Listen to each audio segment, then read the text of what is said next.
Welcome to moms kitchen.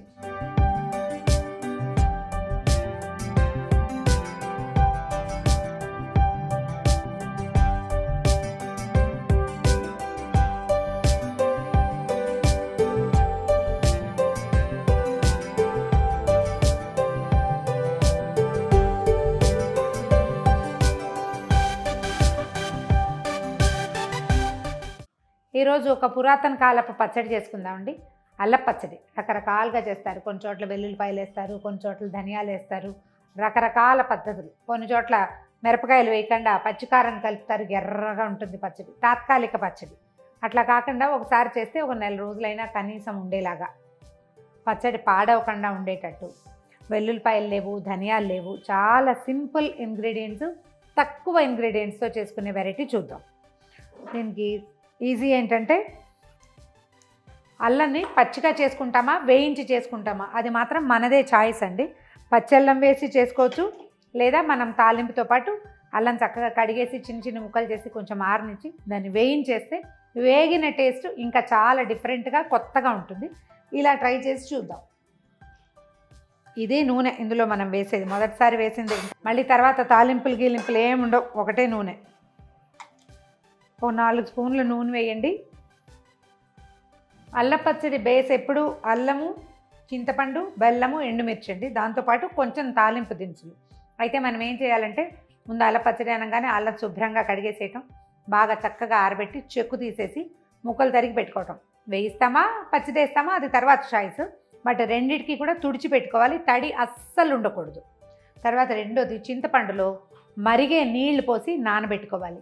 జనరల్గా కొలత ఏంటంటే అల్లం ఎంత ఉందో చింతపండు దానికంటే కొంచెం ఎక్కువ, బెల్లం అల్లం సమానంగా తీసుకోవాలంటే అల్లము బెల్లము సమానంగా, చింతపండు కొంచెం ఎక్కువ.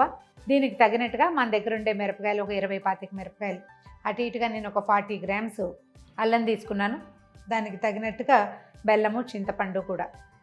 ఇవి అందాజుగా చేసేవేనండి. నేను మీకోసం గ్రాములు చెప్తా కానీ వస్తువు చూసి చేసే అలవాటు చేసేసుకున్నాను, అందుకని నాకు అలా చేస్తా కానీ జస్ట్ మీకోసం చెప్తున్నాను. ఇది లెక్క.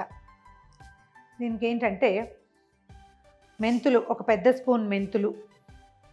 అల్లం పచ్చడికి బేస్ ఈ మెంతులే మెయిన్. చేదుగా ఉంటాయి కదా అలా భావించకండి. అల్లంలో తర్వాత చింతపండులో మనం వేసే ఎండుమిర్చిలో ఉండే చాలా రూక్ష గుణాలని ఈ మెంతులు తగ్గించేస్తాయి. దానివల్ల రుచి బాగా పెరుగుతుంది. ఇంక ఇందులో ధనియాలు, జీలకర్రలు గట్రా గిట్రా ఏమి ఉండవండి, జస్ట్ మెంతులే. మెంతులు వేగుతూ ఉండగా ఇవి నల్లబడాలి మనకి.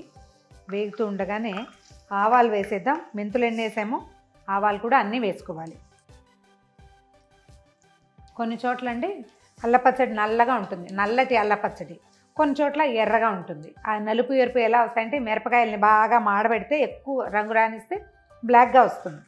చేతైన వాళ్ళ పచ్చడి అనమాట. ఎర్రగా తీసేస్తే చేతకాని వాళ్ళ పచ్చడి అనేవాళ్ళు మా చిన్నప్పుడు. ఇప్పుడు అన్ని చోట్ల ఒకే రకంగా ఉంటుంది.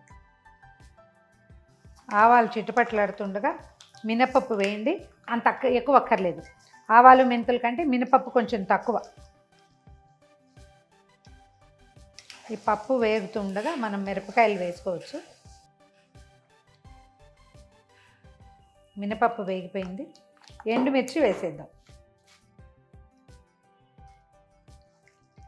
ఇవంత కారం గల కాయలు కాదండి, కొంచెం ఎక్కువే వేస్తాను. ఇంగు కూడా వేసేద్దాము. ఇలా ఎర్రగా ఉండగానే మనం అల్లం వేసి దించేస్తే పచ్చడి రెడ్గా వస్తుంది. వీటిని ఇంకొంచెం ముదురు వేపు రానిచ్చాక చేస్తే పచ్చడి నల్లగా వస్తుంది. చాయిస్ మందే, మన ఇంట్లో వాళ్ళు ఎలా ఇష్టపడతారో అట్లా చేసుకోవాలి. నేను చెప్పా కదా ముందే, పచ్చడి ఎర్రగా ఉంటే చేతకాని వాళ్ళు చేశారంటారు.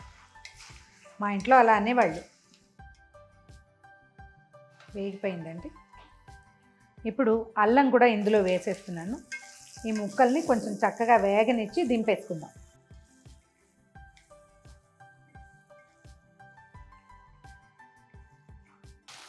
అల్లం వేగిన వాసన వస్తుంది. స్టవ్ ఆపేస్తాను. ఈ వేడికి ముక్కలు పూర్తిగా మగ్గిపోతాయి, అంటే వేగిపోతాయి. చల్లారబెట్టడము. దీన్ని చింతపండు, బెల్లము, సరిపడా ఉప్పు వేసి గ్రైండ్ చేసేసుకుంటే అల్లం పచ్చడి రెడీ. బెల్లము అవి మనకు సరిపడా సరి చేసుకోవాలి, ఎంత తీగ కావాలి అనేది.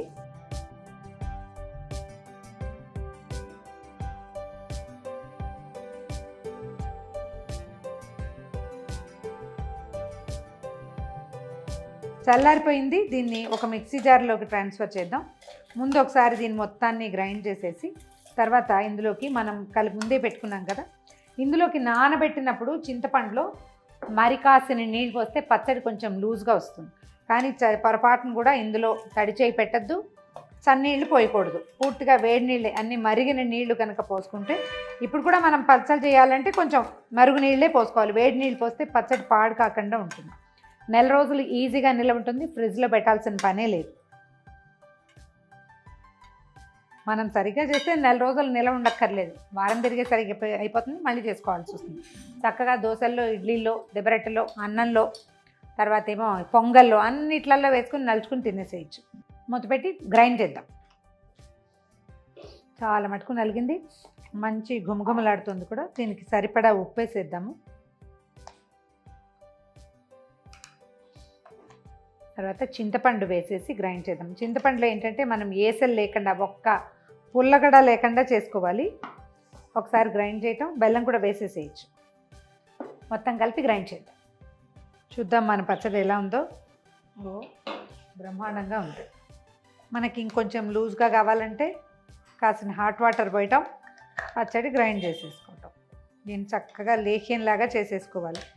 ఏంటంటే ఇది దోశల్లోకి, మొదట అన్నంలోకి మెయిన్, తర్వాత గారెలు, దోశలు, దిబ్బరొట్టెలు, తర్వాత ఏదైనా పులగం కానీ లేకపోతే పొంగల్ కానీ, పప్పు పొంగల్ చేసుకుంటాం కదా, కట్టె పొంగల్, దాంట్లోకి నలుచుకోవడానికి చాలా బాగుంటుంది. అల్లం వాసన వస్తోంది బ్రహ్మాండంగా. ఇగోండి మన కమ్మగా గుమగుమలాడుతుంది అల్ల పచ్చడి. ట్రై చేసి చూడండి.